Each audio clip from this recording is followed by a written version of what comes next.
प्यास, तू है कहाँ, मैं हूँ कहाँ, तू ही बता। रूह की है प्यास, तू है कहाँ, मैं हूँ कहाँ, तू ही बता।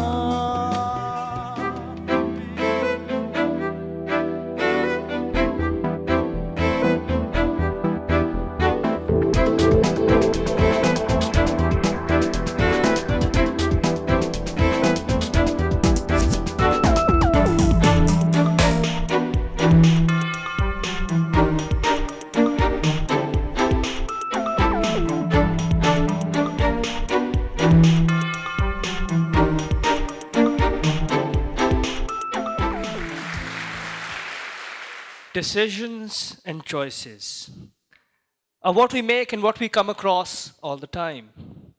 I'm sure all of us have had to make some really tough calls during the course of our lives. But the sort of decisions I'm going to talk about today are the ones that became a defining line between life and death. Choices that led to sacrifice, that altered the course of my destiny forever. My name is Mohamad, and almost 6 months ago, I made a decision to give up the only chance I'll probably ever have of climbing Mount Everest. I was born in Karachi, but although I lived most of my life in Islamabad, but like a true Karachiite, I just simply love that aloo in my biryani. और अगर आप में से किसी को वो आलू नहीं पसंद तो मेरी प्लेट हाजिर है, प्लीज उसमें रख दीजिए, मैं खा लूँगा. So despite having been born at sea level, I had a dream to climb the tallest mountain on the planet. And if I had been successful, I would have literally gone from zero to the top of the world.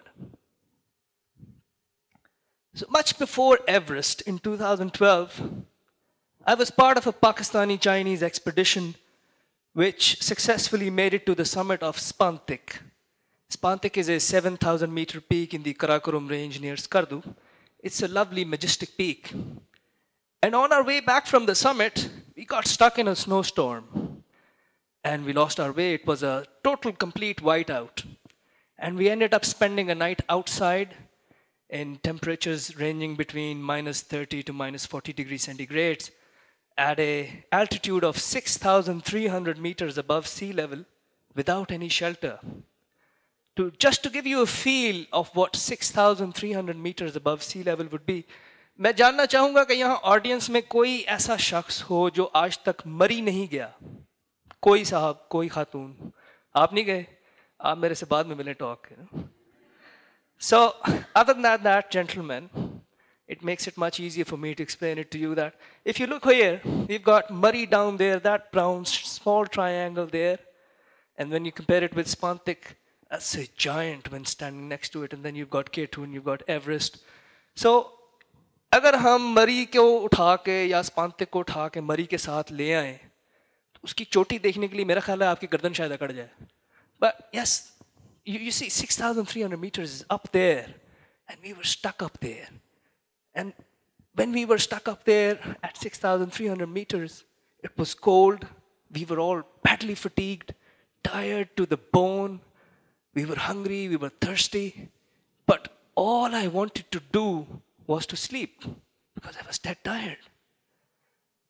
लेकिन अल्लाह भला करे हमारे expedition leader का retired Colonel Abdul Jabbar Bhatti साहब, who's also my mentor, he realized that if we were to survive a night outside against all these odds, then we would have to make our own shelter. Thus, the snow caves. So, Jabbar Bhatti must have been calling out my name for quite some time, because when he hit me on the head to wake me up, there was a sense of urgency in his voice.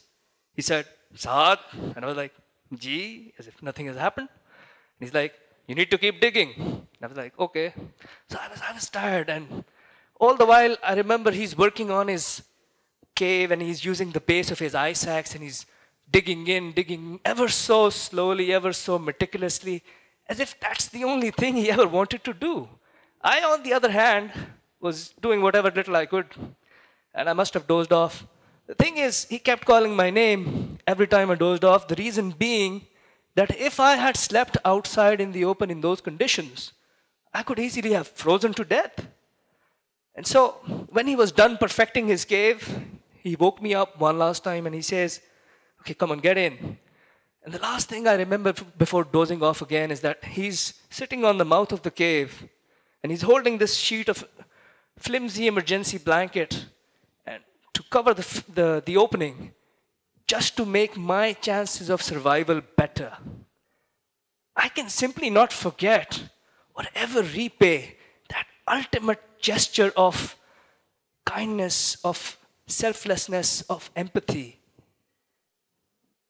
So yes, we survived and we got down eventually.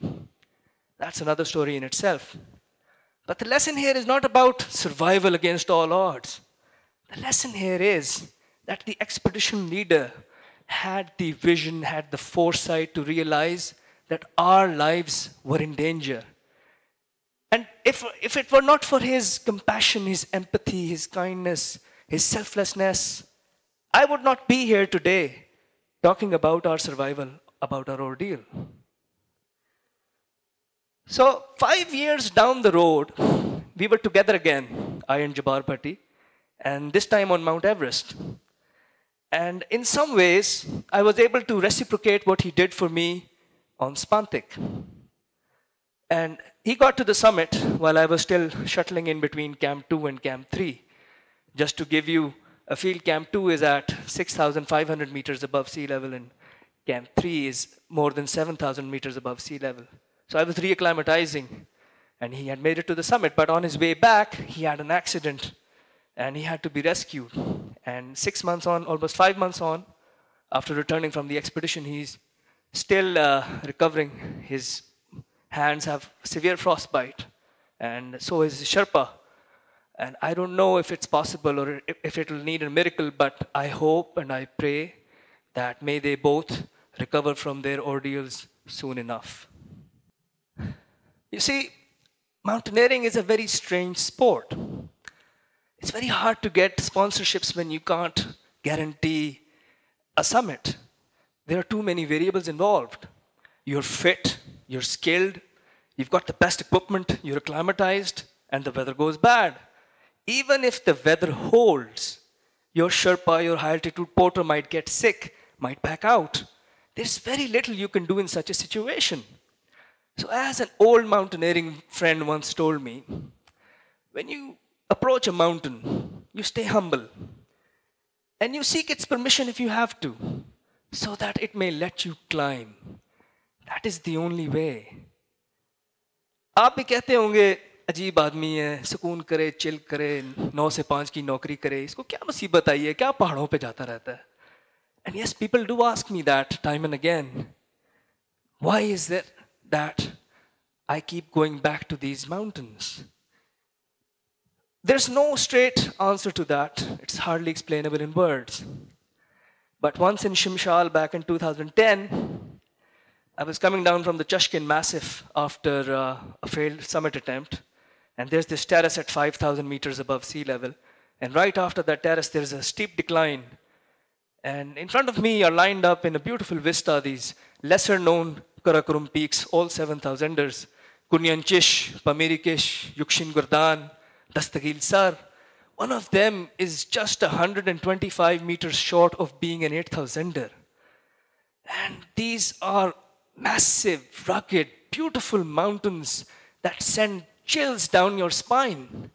And I take out my camera and I'm doing this short clip and I'm doing a commentary. And I say, लोग मुझसे अक्सर पूछते हैं कि इन पहाड़ों में, इन बियाबानों में क्या मिलता है? तो उनको मैं सिर्फ इतना ही कह सकता हूँ कि इन बियाबानों में, इन चट्टानों में ये मंजर मिलता है, निर्वाण मिलता है, सुकून मिलता है.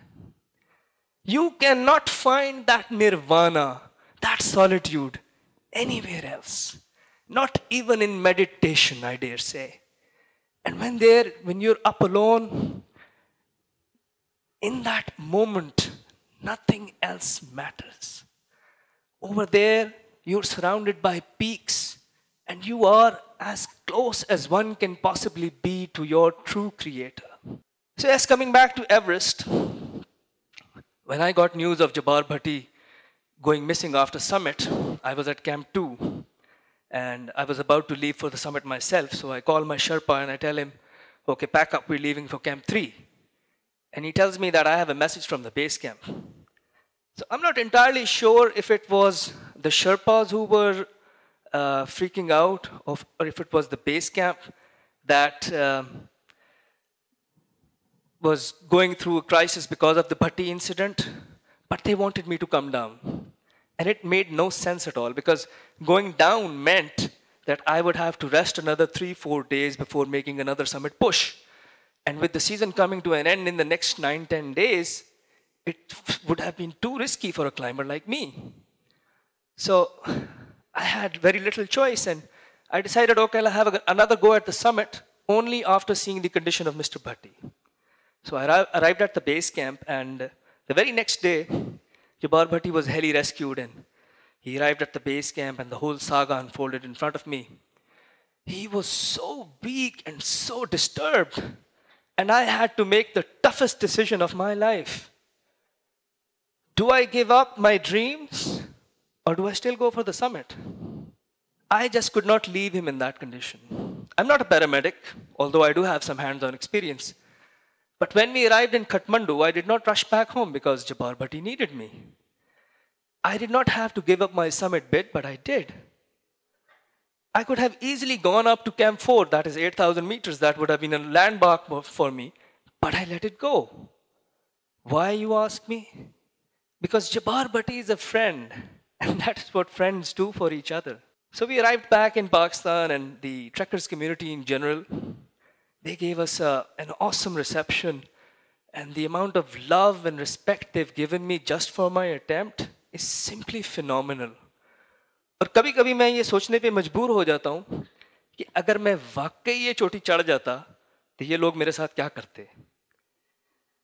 So anyway, maybe soon enough, perhaps I'll again be in Kathmandu or Namche Bazaar or KalaPathar, or better yet, at Camp 4, heading out for the summit to achieve what I had set out to do once before.